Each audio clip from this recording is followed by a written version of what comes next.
Hey, what up, man? So, hey, and this whole fucking, you know, old nigga beef y'all got going on, man. Y'all that motherfucking got the shoe game involved in this shit, man. So now everybody's shitting on niggas buying shoes or whatever and all that. And I'm a semi-retired, you know what I'm saying, unofficially retired sneakerhead, bro. So, um, come on, man. Come on. I mean, as many, I can tell you this. Shoes are a far better investment. All right. And again, for you people that don't know, because again, a lot of people don't understand, again, sneakerheads and sneaker culture is a subculture, bro. This shit has been going on for a long, long time. It really got popular in the 2000s. All right. Any real sneakerhead knows there's shoes outside of Jordans, bro. There are some shoes out here, and the best way I can describe it is that shoes are like baseball cards. But unlike baseball cards, they can actually serve a purpose in life. Okay? Um uh so I'm a again retired sneaker enthusiast, if you want to call it whatever. And it's not just a black people thing too. Again, this black people don't buy more shoes than anybody else because we don't have enough people to, right? And again, there's a reason why Nike's biggest market is in Asia. These Asian people, bro, even though as many knockoffs as they buy and they make, they still support the bulk of Nike's revenue. Jordans, all of these things. So even though it may seem Americanized, like niggas, and it is, our shoes are better investment than stocks, bonds, property, any of those things, foreign currency. No, of course not. But again, man, come on. If you gotta buy shoes, you gotta buy whatever you're gonna buy. Hey, everybody has their guilty pleasure. I would much rather. I've been telling niggas this for for forever, bruh. I would much rather spend, in their words, waste $200 on a pair of shoes that I don't even have to wear, and I can sit, and I can just sit on the shoes for a couple years, and that shoes value could double, possibly even triple, depending on the rarity of the shoe. Versus go out every night every weekend to the club and waste $100 here, or to the strip club, and some of you niggas blow your whole check over some vagina you never go even touch. All right, so y'all gotta back up off the sneakerheads, bro. Back up off the sneaker game, do your little research, because I promise you, if you are in certain areas, major city areas, Chicago, LA, New York, Miami, you know, you can get a hold of certain collabs and shit, bro. You have a literal investment on your hand, man. All right. Me, I've been in the shoe game since early 2000s. I would say, I got my job in 3. So I really got on the shit like hard body to start fucking collecting shoes and shit like 2005. At one point in time, I had over 50 pairs of fucking shoes, like brand new, like, and you know what I'm saying. And rotation wise, I never even had, I'll say, more than 10 to 15 pairs of shoes. I go 2 weeks without ever seeing the same pair of shoes touch my feet. All right, but that was my thing. All right, everybody has their thing, bro. I was a kid. I love shoes. I was poor. I couldn't afford shoes. I couldn't get them. You know, I hated Jordans because I couldn't afford them. I was the hater. I would never fucking get a pair of Jordans. Even when I had the chance to get a pair of Jordans, I didn't get them because everybody else had them. So when everybody else was rocking the Jordans, I remember when the Air More or Tempos came out, the Scottie Pippins with the 4 bubbles, not the one. Again, that's the difference. That's a major difference. The 4 bubbles, not the one fucking Air, but the fucking 4 bubble joint. All right. I was like, everybody was like, oh shit, la la la, because I had them fucking shoes. That was my 7th or 8th grade year, either one of the two. But yeah, man. Even when I had if I had the chance to get Jordans, I didn't fucking get them because everybody had them. As far as the reason why I'm really addicted to shoes, man, or whatever, I can only get maybe 2 pairs of shoes a year, man. Some years it was 1 pair. And my mom was old school or whatever. She's an older mom, so she didn't see the purpose in fucking more than 2 pairs of shoes. She didn't like. She just take care of them. But I'm a kid, so I'm not thinking about taking care of no damn shoes. And I'll never forget, man. I went to the pool in the summer, East Macon Gym. From the age like 10 on, my shoe size matched my age. So I was like 11. So I think I was wearing like 11 and a half. And I had some generic ass shoe, bro. It was a pair of Nikes. They weren't like fucking Air Monarchs, like dad shoes or whatever. But they weren't no fucking Air Max either. It was probably like a $70, $80 pair of shoes, And I put my shoes in, and these weren't brand new shoes. These were probably like 5 to 6 months into me wearing them. So they weren't beat, but they were worn. Put my shoes in the locker, bro. Not thinking anything of it, because I'm like, these ain't special. These ain't Jordans. These ain't Air Max. These are no special shoes. These are just regular, run-of-the-mill fucking Nikes. Bruh, nigga got me for my shoes, bruh. Got me for my fucking shoes. You know what my mom's punishment was? Most fucked up shit she ever did. Worse than any ass whooping I ever got. My mom made me rock the fucking dress shoes, bruh, for like a month. So I'm outside in the summertime, bro. Thank God I'm out of school. But I'm talking about dress shoes, and I didn't even think about it at the time. But what I could have did, because I could have just played in the fucking dress shoes so hard I destroyed them. So she didn't have a choice to give me shoes anyway. But she probably would have got me another pair of dress shoes before she got me the fucking tennis shoes.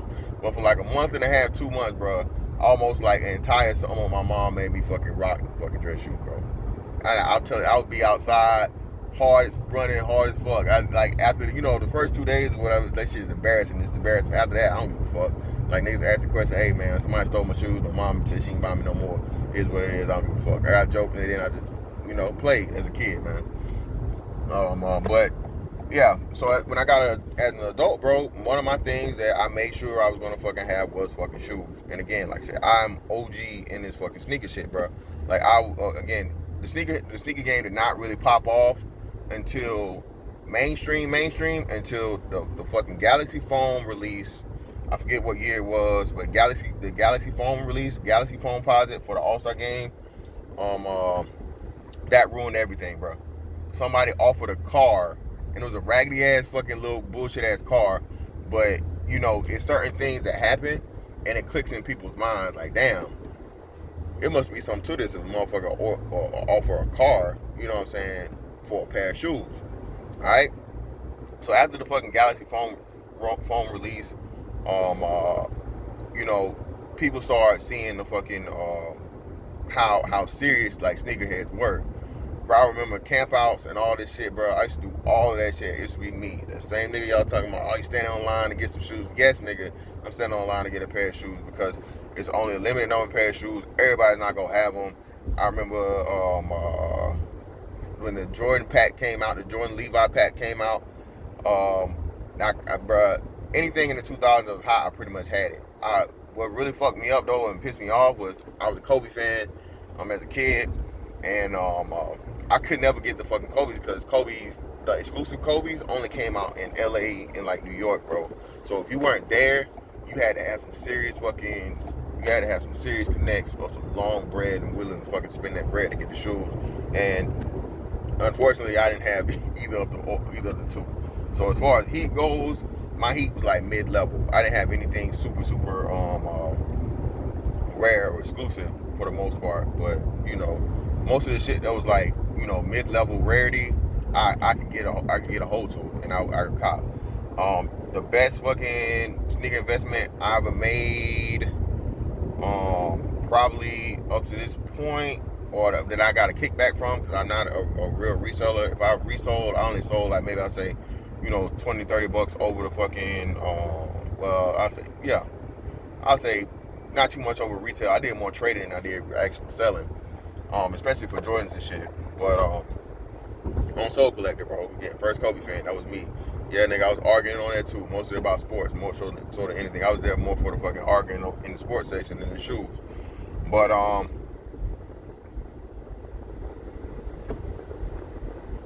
yeah, the foams. So the foams dropped in, I think the foams dropped in like 08, had to be before, 07. 07, because I got the phones when I was in NVA. So yeah, the phones, Royal phones dropped in 07, like the first time since the fucking original fucking release. I caught 2 pairs of them shits, one to rock, one to stock, right? And I had a chance to fuck, because they sat, all right? And I had a chance to get like 4 or 5 pairs of them shits, but I was like, I got 2 pairs, that's enough. I'm not gonna be greedy, and they were $200 a pop, so why would I not spend it? You know, I did get a military discount on on one of the pair, not the other, but I had a chance to cop the shoes even at a discount, bro, and I should have, because had I did that, you know, I could have had some serious bread. Either way, the pair I never wore, I flipped that for $500, so that means I doubled my money, because the shoe was $200, and I got it at a discount. It probably came out to like 170, 180, some shit like that. I sold it for 500, and then the pair that I worn, the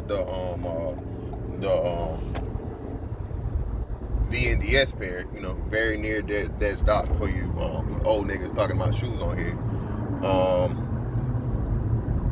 That means I wore them, but I didn't beat them, you know, and you can't really tell they were worn that bad. I fucked around and I sold them for $350. So there's a pair of shoes that I wore, and it was like probably like a year and a half into them. So, you know, I was just getting rid of the shoes and shit or whatever. And my first unofficial retirement, and I sold them shit for $350. And why wouldn't I? I mean, again, this is a pair of shoes I wore, bro, for over the period of like a year's time, year and a half, and I was able to flip that shoe still for a profit on top of fucking what I paid for it. So I made $150 off of that.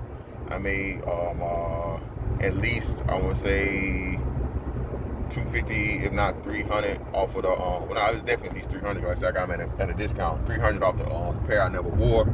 So again, like I said, shoes are an investment, man. So if you old niggas out here trying to shit on the motherfuckers buying shoes, it's much better than to buy shoes than it is to buy fucking weed, than to buy fucking be tricking on these tricking all these other things, man. But y'all gotta y'all gotta do a little bit of research, man. Respect the fucking sneaker culture, bro, because the owners of the Cavs, StockX is a thing for a reason. There's a reason why you have StockX. StockX is like a sneaker stock exchange, all right? So are sneakers stock? Yes and no. So again, that is a little education again for y'all lame niggas now, because y'all don't know what the hell y'all talking about on this sneaker shit, all right? It's shoes outside of Jordans, all right? The biggest shit I skipped on and passed on, bro, unfortunately, were fucking LeBrons. I had a chance to cop both of them, but I didn't like them because I just didn't like the shoe, and it was too much for me. It was too much for me to fucking pay for the shoe, and I went in the reseller's mindset. Had I been in the reseller's mindset, I would have copped them anyway. The LeBron 8s, of course, the Miami Preheats, that shit right there, again, just look that shoe up and see how much it's worth. All right, worn, that shoe's still worth $1,000. Worn, all right. Not to mention dead stock and brand new. And then the LeBron United Re-Rise joints, when they you had the Redeem team with him and Kobe and them. Kobe's last that wasn't Kobe's last one. That was his that was actually his first Olympics. But yeah, that. So yeah, man, you take some L's or you miss out on some shit. Different when you're not really thinking about reselling, and you know you really love the shoes, man. I like shoes. I'll say out of all the shoes I had, I wore at least like 60% of them. Of course, like I said, a lot of the shit is like trading. It's like the stock market. You get some shit you really don't want, but you know niggas love Jordans, so you get a pair of Jordans that you know somebody else is gonna want to be able to trade for some shit that you may want later. All right, but that's that on that, man. Y'all old niggas, you know what I mean? Go buy your pair of sneakers. All right, get out of the motherfucking your doctor shows shoes you need fucking prescriptions for. All right, come on.